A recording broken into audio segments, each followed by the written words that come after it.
Good. Thank you very much. And thank you all for being here on this very exciting, this is a very exciting day we just had a big tariff meeting, reciprocal tariffs. Should have been done 40 years ago, wasn't, but it is now. It's a big moment, actually, and this is a tremendous moment right now. And it's going to be a real honor for me to introduce Robert F. Kennedy Jr., take the oath of office and officially become our Secretary of Health and Human Services. Just as I promised last year, Bobby is going to lead a great national mission to make America healthy again, and he's going to do it. I think he's going to do things that will really make us very proud of this day. Like his father, Senator Robert F. Kennedy, and his uncle, President John F. Kennedy, Bobby has devoted much of his life to serving his fellow Americans in his campaign for president, and he was a very tough competitor. I did not like it at all. I said, let's get him on my side. But in his campaign for president in 2024, Bobby brought together a coalition of supporters across party lines, and he really worked very hard, and he had tremendous support, unbelievable support, and I think a lot of that support came my way when we decided to do a little merger, and it was really great, and it was very loyal, incredible people. They believe in him so strongly because he's a fierce advocate for the health of our children and for the values of free speech, democracy, and peace. And people are going to be very impressed, I have no doubt. I've known him a long time. He's been a friend of mine a long time. Perhaps most importantly, though, Bobby created a nationwide movement made up of millions and millions of mothers and fathers and young people and concerned citizens of every background who want to end and this horrible chronic disease crisis that exists in America. He's absolutely committed to getting dangerous chemicals out of our environment and out of our food supply and getting the American people the facts and the answers that we deserve. After years in which our public health system has squandered the trust of our citizens, and they really have. They don't trust us. They don't trust anybody, frankly. They've gone through hell. There's no better person to lead our campaign of historic reforms and restore faith in American health care. And Bobby's going to do it. The United States spends more money in health than any other country on earth, but we're growing sicker every year. We're not as healthy as countries that spend just a fraction of what we spend, so there's something wrong. He's going to figure it out. In recent decades, we've seen staggering increases in cancer rates across all age demographics, including more than 40% increase in childhood cancer since 1975. Who can believe that? And an explosion in other chronic childhood illnesses. Not long ago, 1 in 10,000 people, children, had autism. Now it's 1 in 36. Think of that. 1 in 10,000. 1 in 10,000. Now it's 1 in 36. Who can believe that? There's something wrong. There's something wrong. And I think it's something that can be found out. In 2022, more than 40% of children had at least one chronic health condition, and today nearly 80% of young adults do not qualify for military service, in large part for health reasons. Think of that, 80%. Something is wrong, and that's why immediately after Bobby is sworn in, I will be signing an executive order establishing the President's Commission to make America healthy again. We have some great people on that commission. Chaired by our new secretary, this groundbreaking commission will be charged with investigating what is causing the decades-long increase in chronic illness, reporting its findings, and delivering an action plan to the American people. And it's going to be a plan that people are really waiting to hear. Bobby, I want to thank you. You've gone through a lot. It's taken great courage. You've been amazing, actually. I'd call him and say, you're going to be okay. And he said, I know, I really do. He's really been supported amazingly by Cheryl and his family. And it was very tough. It was a very nasty group of people that were after him, but he was tougher and he was smarter than they are. And that's why he's here today. There are very few people that could have withstood the assault, but he was able to. So I just want to congratulate you, and we have a very special person here to swear you in, a man that I think has done just, I think he's just an amazing man. As you know, his name happens to be Gorsuch, and he's a member of the Supreme Court in extremely good standing. He's highly respected by everybody. And I didn't know, are you two friends or something? Or did this just happen to be the justice? Did this just happen to be the luck of the draw? What happened? I reached out to him. Did you reach out? Well, you reached out to a very good man. So please, if you would, thank you very much.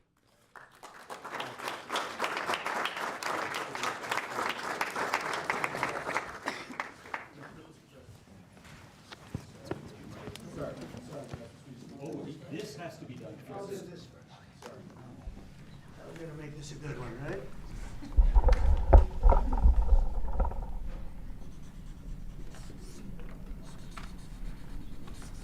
Okay, it's good so far, Bobby. Good. It's a 10. Are you ready?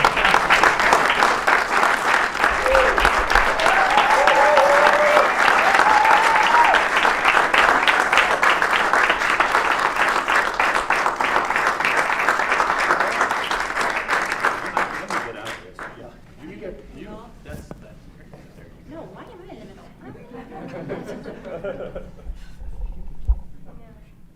Go in there, get the kids in there, show in there. Did I get the kids? Okay, I'm holding it. Sure, all right. Over here, please.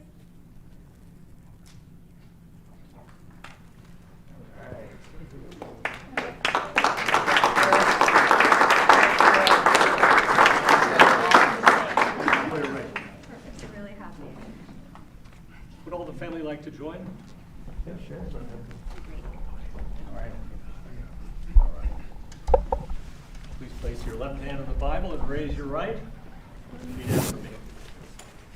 I, Robert F. Kennedy, Jr., I, Robert F. Kennedy, Jr., do solemnly swear do solemnly swear that I will support and defend that I will support and defend the Constitution of the United States the Constitution of the United States against all enemies, against all enemies, foreign and domestic, foreign and domestic, that I will bear true faith and allegiance to the same, that I will bear true faith and allegiance to the same, that I take this obligation freely, that I take this obligation freely without any mental reservation without any mental reservation or purpose of evasion, or purpose of evasion, and that I will well and faithfully discharge and that I will well and faithfully discharge the duties of the office the duties of the office on which I am about to enter.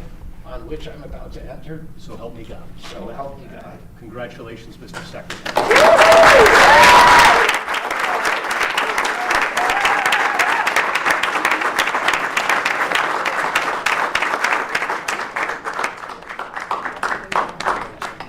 Like the lizard skin.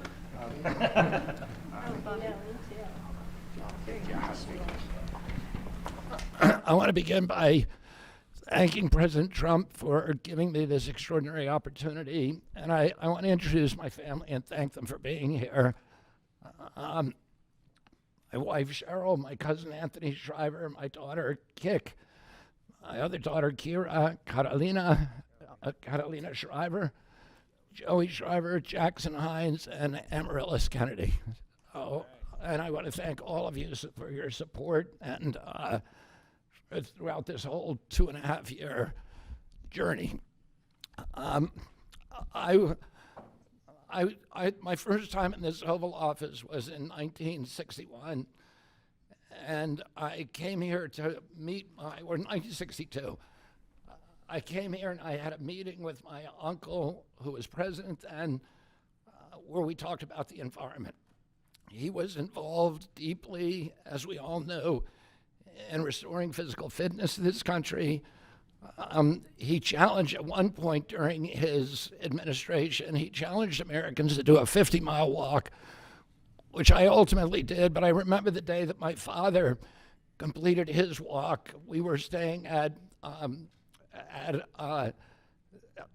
at Camp David, and my father came in after 18 hours walking on the C&O towpath with his feet bleeding and blisters on them. My father had a bet. One of his best friends was Al Lowenstein. And Al Lowenstein ultimately was a congressman from New York who was assassinated himself in 1980. But Al Lowenstein had started the Dump Johnson movement to get rid of President Johnson and end the Vietnam War. And at the time that he started it, people just thought it was a fool's errand. And ultimately, he asked my father to run for president against Johnson. My father wouldn't do it at that time, and he asked Gene McCarthy. McCarthy did it, and he joined that campaign. And my father ultimately ran, and Johnson then dropped out. So Al Lowenstein succeeded. And although Al Lowenstein was on the other side now, running against my father with Gene McCarthy, my father wrote him a note, a quote from Emerson, where he said, if a single man plant himself firmly on his own ideal and there abide, the whole wide world will come round to him. For 20 years, I've gotten up every morning on my knees and prayed that God would put me in a position where I can end the childhood chronic disease epidemic in this country. On August 23rd of last year, God sent me President Trump. And he gave me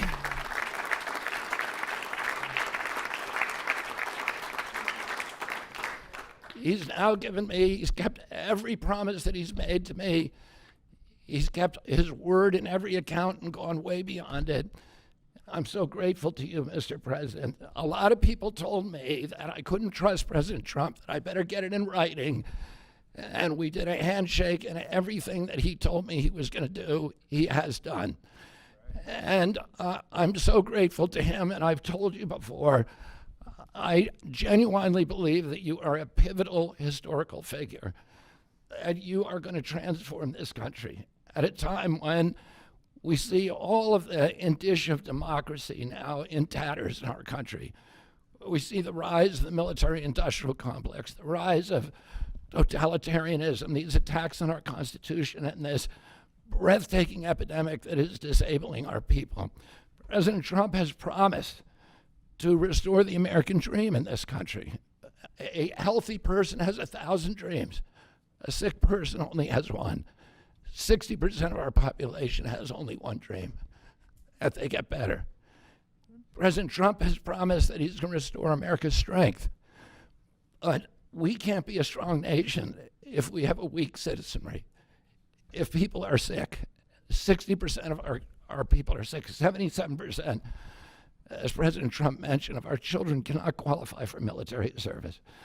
And we need a man on a white horse now.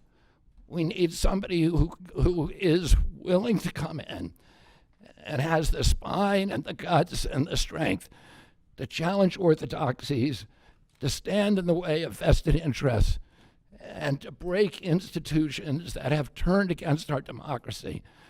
President Trump has shown again and again that he is that hero.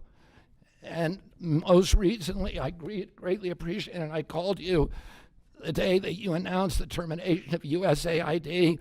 My uncle started USAID in 1961 for humanitarian purposes, to put our country on the side of the poor. It has been captured by the military-industrial complex. It has become a sinister propagator of totalitarianism and war across the globe. And very few people understand how sinister this agency really is. And President Trump saw that, and he stood up to it with a masterstroke.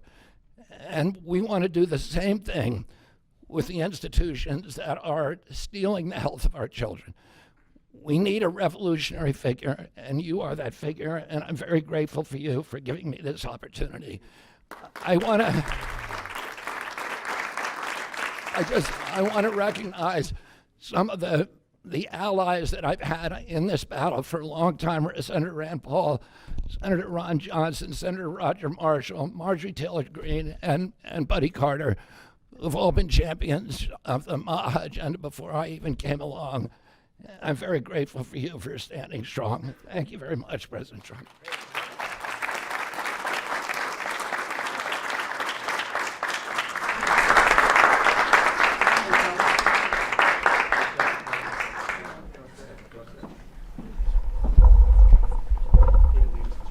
Mr.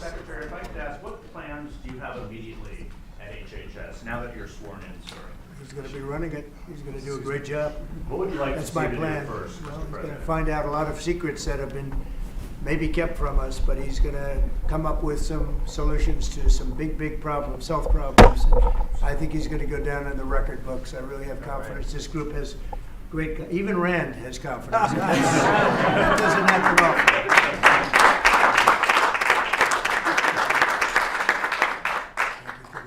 If I pass you, Mr. Secretary, do you plan to fire anyone immediately, or what are your plans on day one, which I guess is today? Our plans are radical transparency and returning gold standard science, NIH, the FDA, and CDC, to ending the corruption, ending the corporate capture of those agencies, getting rid of the people on those panels that have conflicts of interest.